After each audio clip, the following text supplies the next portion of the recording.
Hello, hi, my name is Ted Larson. I'm Andrea. We are here because we were asked by some people at church here to kind of give you guys a little bit of a background on the history of Horizons. Andrea and I were one of the original 13 members of Horizons Church way back in 1996 when it first started. Back in '96, Andrea and I got married in August, actually. Um, Back August 17th. Yes, I know my date. Way back when.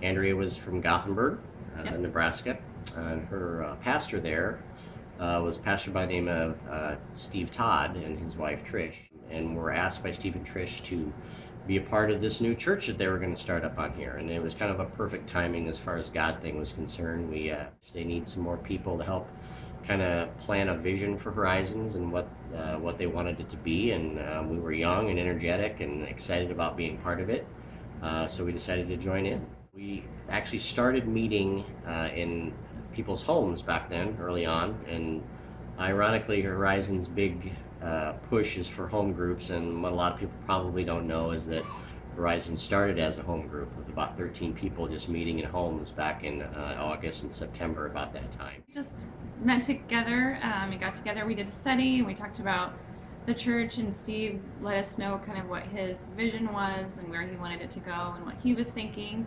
and had just asked if we wanted to be a part of it. And it was really, a no-brainer for me. So it was just a fun experience to get to know those people and to start something that has led to what it is now. It's just really neat to see what Horizons has come to be. Back then, I had actually worked as a graphic designer Sure. back at Sandhills Publishing, and to start out, what they wanted to do was kind of have a mailing to try to first push out and get the name of Horizons out. We were going to have our first service as a Christmas Eve service, which was kind of a bold idea back then. This was the flyer we'd put together and mailed out to people, not having any idea how successful this was going to be, what was going to happen, who was going to show up at the service. But we're all standing inside, and it's about 15 minutes before the service is supposed to start, and there's hardly anybody showing up, and we were getting really worried and not sure what was going to happen, and say, well, we tried. It was kind of neat. Maybe we need to go back to the drawing board, figure out what's going to happen. And then all at once, within 15 minutes before the service started, we started seeing, it was dark outside, so we started seeing these line of cars start pulling into the parking lot, and all these headlights started showing up, and it was car after car after car started showing up, and we were just blown away. It was amazing. We had over 200 people come to Christmas Eve service at a church that did not even exist at a middle school.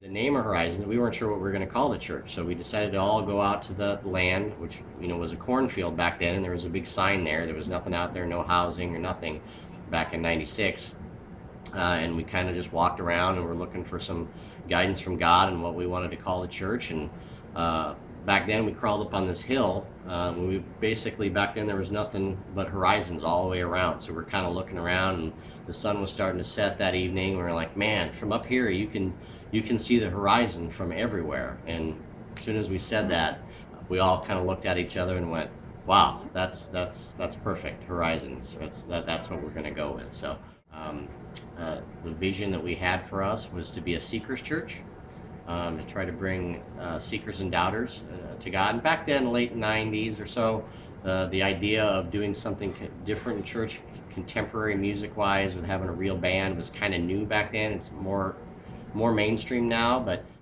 I think people were looking for that.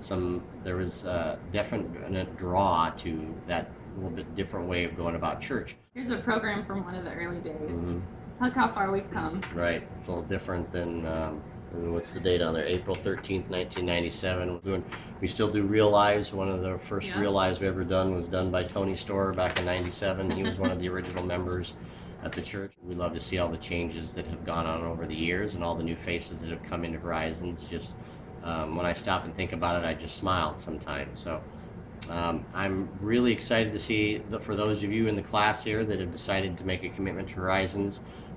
Both of us want to thank you. Welcome. Yeah, and thank you for making a commitment to this particular church and helping Horizons grow and thrive going into the future. And and know that you have both of our gratitudes for continuing being a piece and playing a part in something that we were very privileged to be a part of early on. And if any of you happen to see us in service in church, come up and say hi and introduce yourself, and we'd be happy to have a conversation with you.